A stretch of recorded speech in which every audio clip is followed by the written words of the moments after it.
The lecture hall smelled like burnt ozone and regret. Professor Krell stood at the front, his 6 appendages gesturing enthusiastically at the holographic display floating above his teaching podium. Rows of multicolored weapons from a dozen extinct civilizations rotated slowly in the air, each one more elaborate than the last. "And here we have the ceremonial blade of the Korthan dynasty," Krell announced, his voice dripping with academic pride. "Note the elegant curve, the balanced weight distribution, the intricate engravings that took artisans nearly a solar cycle to complete." I sat in the 3rd row, trying to look interested. My name is Vix, and I had been studying xenoarchaeology at the Galactic Institute for 3 standard years. This particular course, Ancient Weapons and Conflict Resolution, was supposed to be an easy credit. The problem walked in 20 minutes late. Sorry, the human said, squeezing past a Threxian student whose tail took up 2 seats. "Transit hub malfunction. You know how it is." No, we did not know how it was.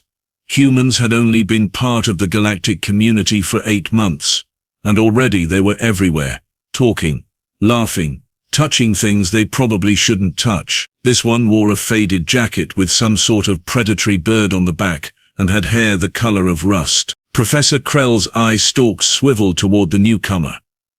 Yes, our human exchange student. Class, this is Marcus Webb. He will be auditing our course this semester." "Just Mark is fine," the human said, dropping into the seat next to mine. He smelled like something called coffee, which I had learned was a mild stimulant humans consumed in quantities that would hospitalize most species. Krell continued his lecture, moving on to a wickedly curved weapon from the Selenar Imperium.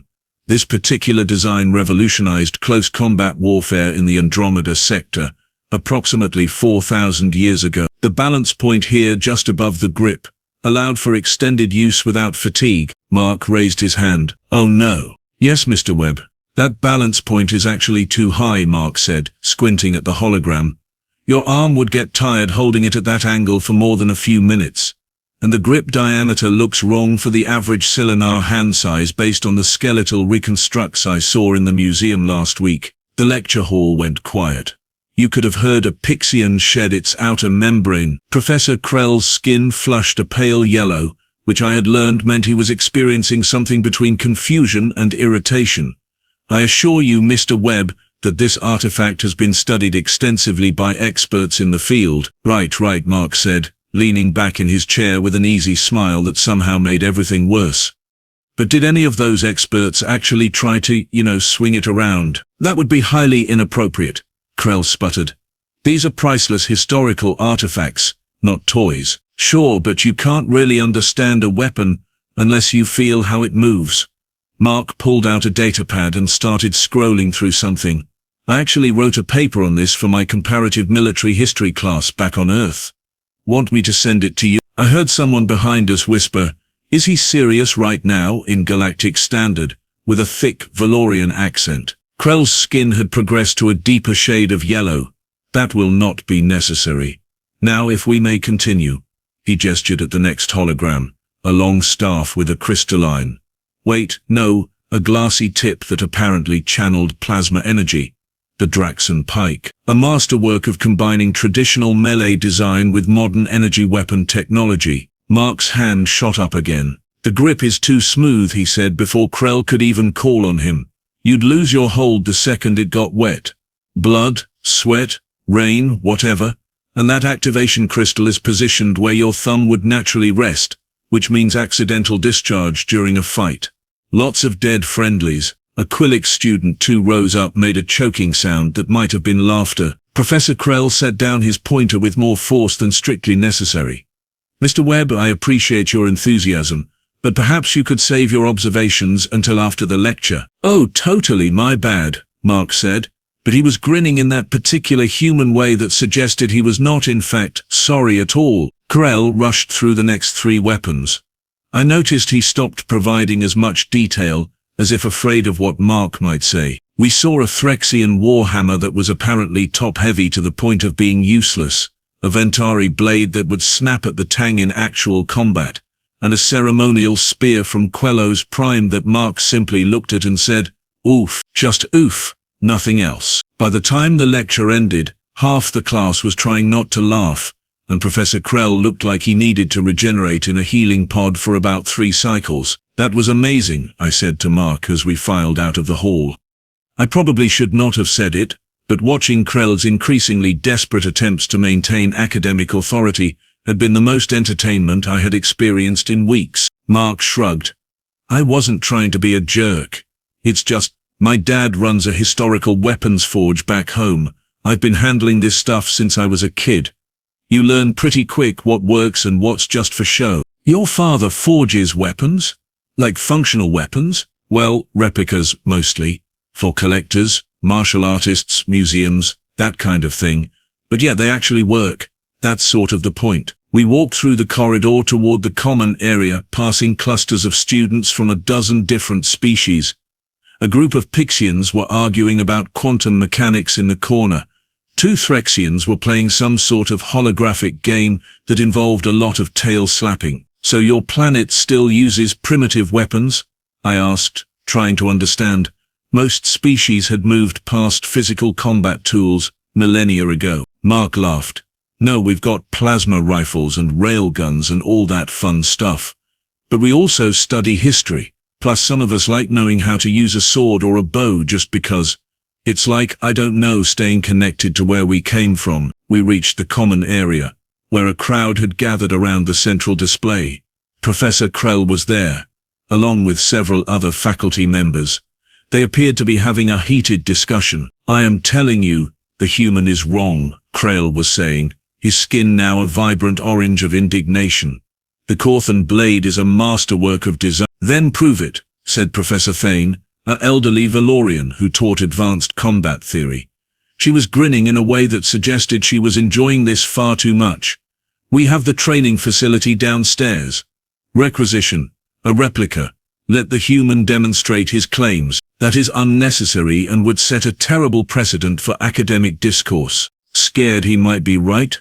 Thane's grin widened. Mark and I exchanged glances. His expression was somewhere between amused and concerned, which seemed to be his default setting. This is getting good, whispered a voice beside me. I turned to find Petra, a fellow student from my xenoarchaeology track. She was from Quellos Prime and had approximately 0 interest in conflict studies, but apparently plenty of interest in academic drama. Professor Krell looks like he might molt, I observed. Do Threxians molt? No idea. The argument escalated. Other students began gathering, drawn by the promise of conflict. There is something universal across all species about enjoying watching authority figures squirm. Finally, Krell's skin flickered through several colors before settling on a resigned purple. Fine. Tomorrow, training facility. We will settle this absurd debate. Mark raised his hand like he was still in the lecture hall. Just to be clear, I'm not trying to start anything. I was just making observations. Observations that challenged decades of established scholarship, Krell snapped. Well, when you put it that way, it sounds way more dramatic than I meant it. Thane laughed, a sound like rocks tumbling down a hillside. Oh, I like this human. Tomorrow, 1000 hours. Bring your knowledge, Mr. Webb. Krell, bring your pride. The crowd dispersed, buzzing with excitement. The students would be talking about nothing else for the rest of the day's cycle. I caught fragments of conversations as we walked. 50 credits, says the human embarrasses him. No bet. Did you see Krell's face? Humans are crazy. My cousin worked on a human ship once. Said they have something called hot sauce that they put on food for fun. Petra fell into step beside us. So Mark Webb, who audits lectures and destroys professors, what exactly are you planning for tomorrow? Mark ran his hand through his rust-colored hair, looking genuinely uncomfortable. Honestly, I was just hoping everyone would forget about it. I don't want to make Professor Krell look bad. Too late for that, I said. You should have seen his skin color. I have been studying Threxian biology, and I am pretty sure that shade of orange indicates existential crisis. Great. Just great. But Mark was smiling despite his words. Guess I better make sure I know what I'm talking about then. We ended up at one of the campus nutrition centers, a sprawling facility that attempted to cater to the dietary needs of 47 different species. Mark got something called a sandwich, which appeared to be various food items stacked between sliced grain products. I opted for a standard nutrient supplement that tasted like purple and regret. So explain it to me, Petra said, leaning forward with her chin resting on her interlaced fingers. What is wrong with the Korthan blade? From my completely uninformed perspective, it looked impressive. Mark took a bite of his sandwich, chewed thoughtfully, then pulled out his datapad. He brought up an image of the blade. Okay, so, see this curve here? It's beautiful, really elegant. But the problem is the center of it's too far forward, which means every time you swing it, your wrist has to work overtime to control the trajectory. In a real fight, your forearm would be screaming after about 30 seconds. Could they not simply train to compensate? I asked. Sure, you can train for anything. Humans have walked on burning coals and broken concrete blocks with their heads. Doesn't mean it's a good idea. He zoomed in on the grip area. And look at this handle. See how smooth it is? That's an engraving, sure, but there is no texture for grip. The second your hand gets sweaty, and trust me, in combat everyone gets sweaty, that thing is flying out of your hand. Petra was nodding along, fascinated. What about the Draxon Pike? Oh man, don't even get me started on the Pike. That activation crystal placement is a lawsuit waiting to happen. On Earth we have these things called safety regulations. They exist because humans are really good at accidentally hurting ourselves. You don't put the on switch where someone's thumb naturally rests, unless you want to explain to a lot of widows why their partners got vaporized by friendly fire. We spent the next hour discussing various weapons from the lecture.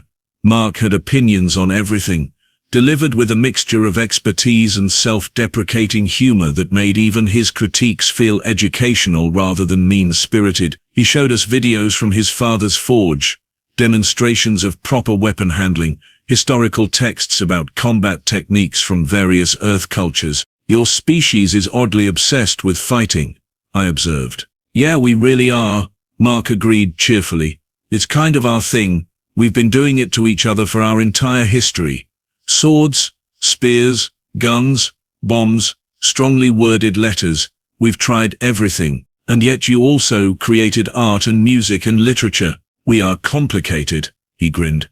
That's probably why the Galactic community wasn't sure about letting us join. Half of our history is building incredible things, and the other half is blowing them up. Which half won?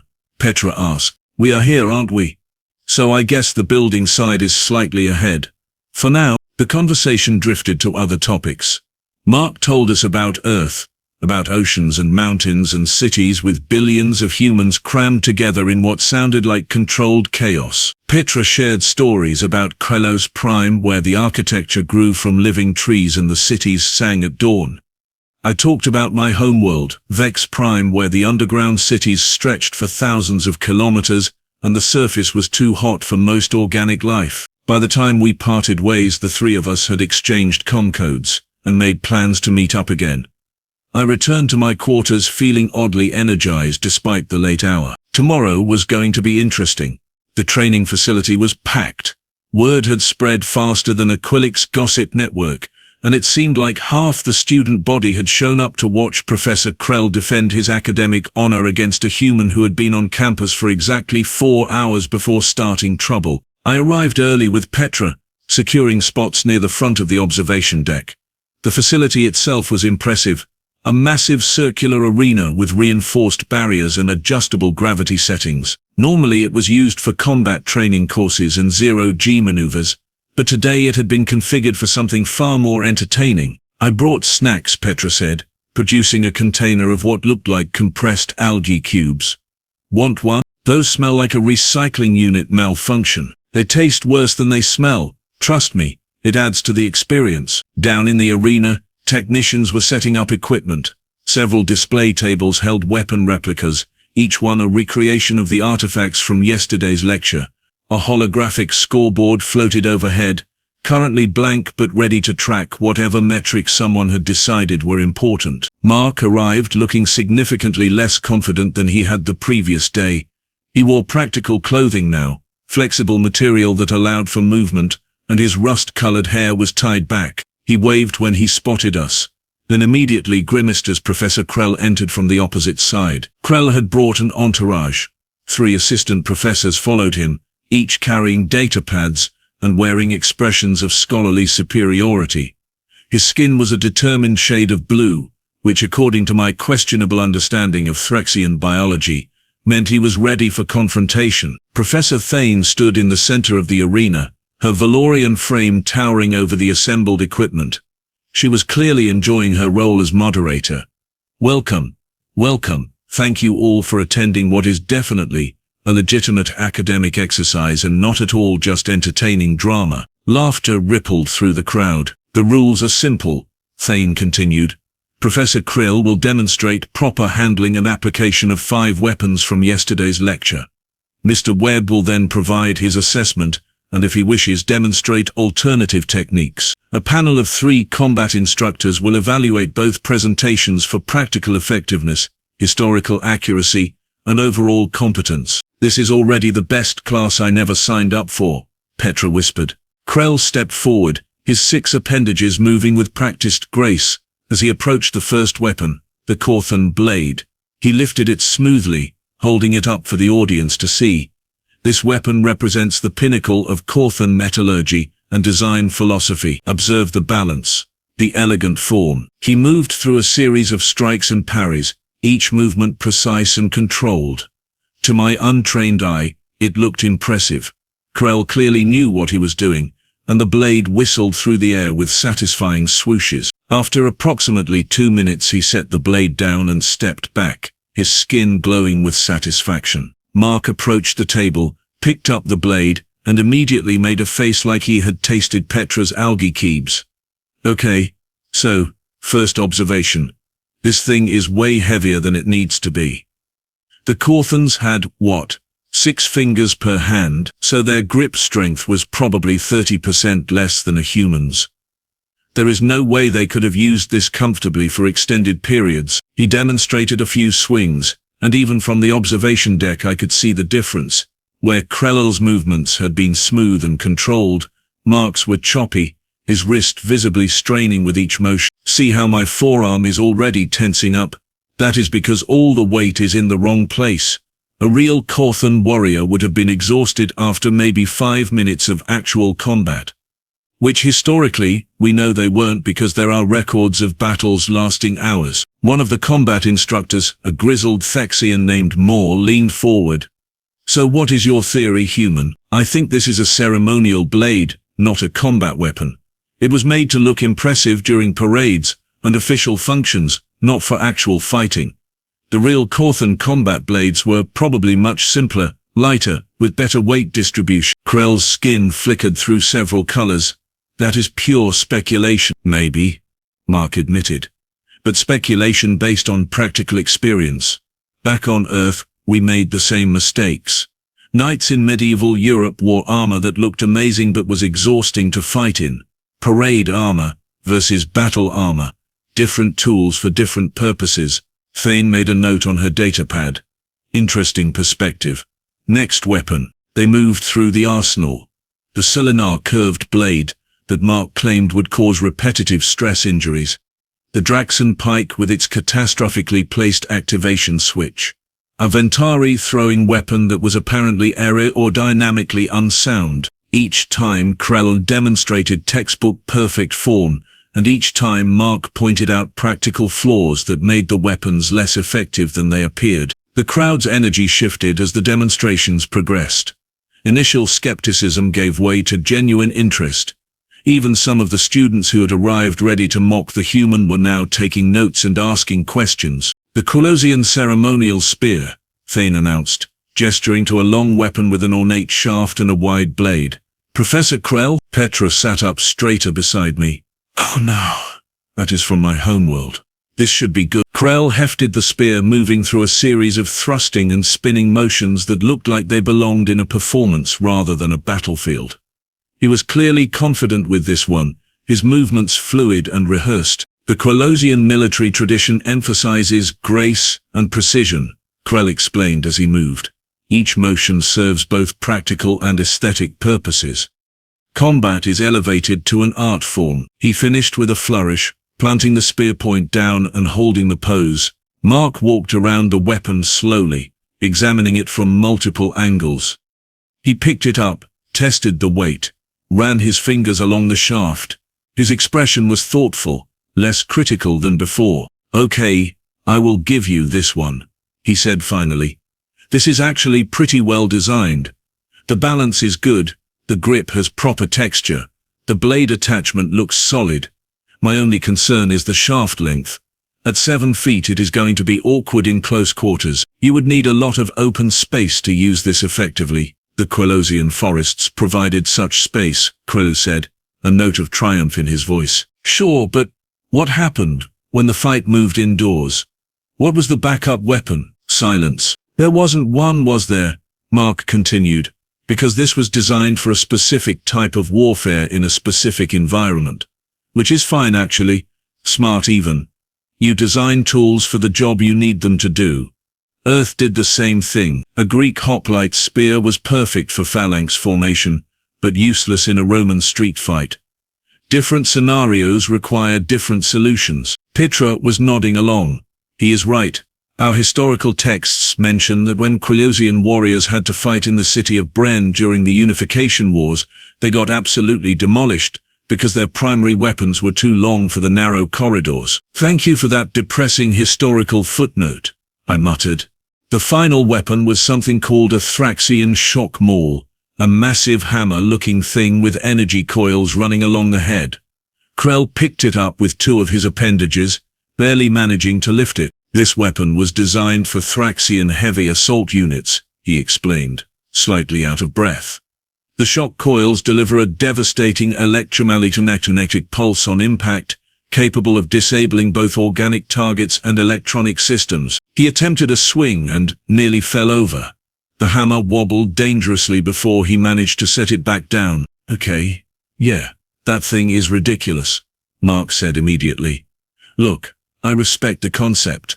Area of effect weapon, dual-purpose functionality, intimidation factor off the charts. But it has to weigh at least 40 kilograms, and that is before you factor in the power cell. No one is carrying that around a battlefield unless they have powered armor or really enjoy back problems. The Draxon physiology is considerably stronger than most species," Krell protested. "Strong enough to swing a 40-kilogram hammer repeatedly while also running, dodging and not dying? I don't think so." Mark pulled up something on his datapad. Earth had war hammers too.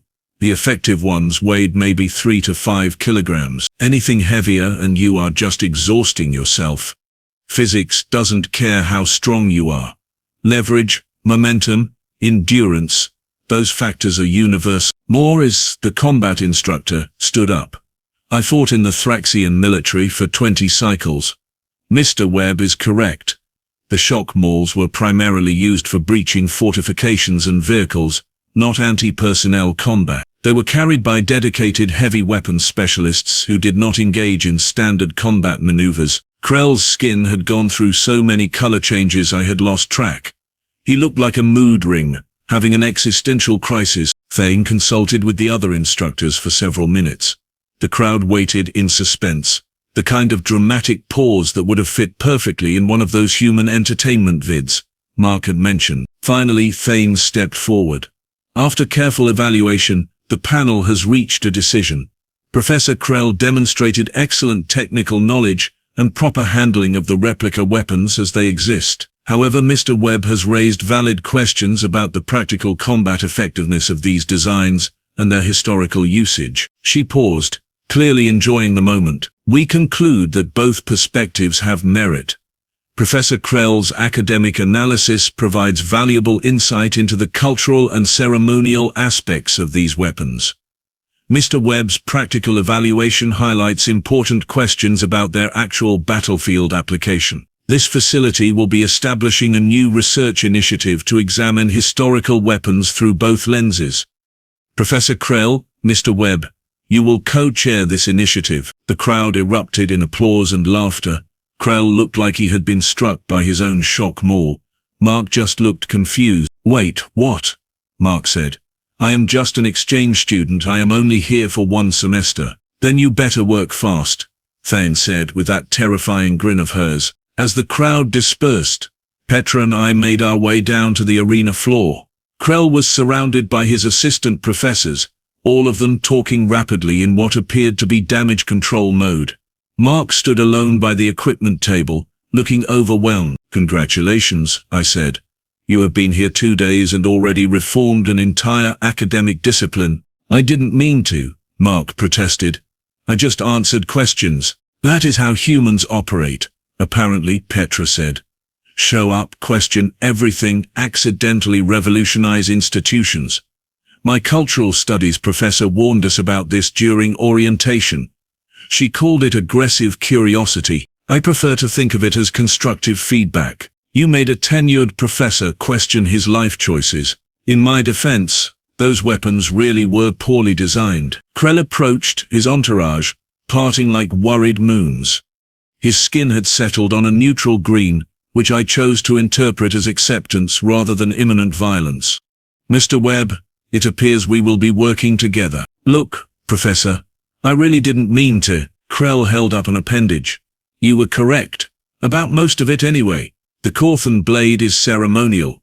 I have suspected this for years but lacked the practical expertise to confirm my hypothesis. Your perspective, while delivered with all the subtlety of a meteor impact, provides valuable insight. So you are not mad?" "Oh, I am furious. You humiliated me in front of my colleagues and students.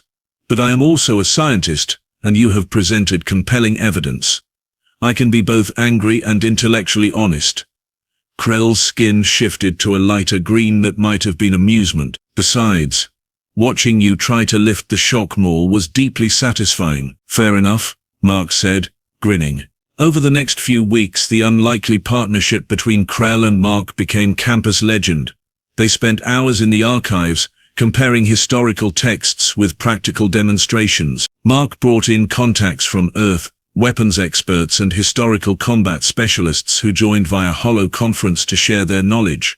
Krell opened up the university's extensive artifact collection, allowing careful supervised testing of replicas. I ended up as their assistant, mostly because I made the mistake of being in the wrong place at the right time. Petra joined too, claiming she needed the credits but really just enjoying the chaos. "Try this one," Krell said one afternoon, handing Mark a blade from the Cylinar collection. Mark hefted it, moved through a few test swings, then stopped. "Wait, this one actually feels right. Good balance, proper grip texture, realistic weight. This is a combat weapon." "Correct. That is because it was recovered from a battlefield excavation rather than a royal tomb. The ceremonial weapons were buried with the nobility. The practical weapons were left in the mud where soldiers died." "That is incredibly depressing and also really useful information." "Welcome to xenoarchaeology," I said. "Everything we study involves death and dirt." The research initiative expanded rapidly. Other students joined, bringing perspectives from their own cultures and military traditions. We discovered that almost every civilization went through similar phases: elaborate ceremonial weapons for display, practical combat weapons for actual warfare, an eventual transition to energy-based systems that made most physical weapons obsolete. But humans, characteristically, had kept making and studying physical weapons long after they were militarily necessary, not for combat, but for art, sport, history and tradition. They maintained a connection to their violent past, while trying to build a more peaceful future. "We are a work in progress," Mark said when I asked him about it. "We know we are kind of messed up. The trick is being aware of it and trying to do better." 3 months into the semester, our research team presented findings at the Galactic Archaeological Conference. Professor Krell handled the academic analysis.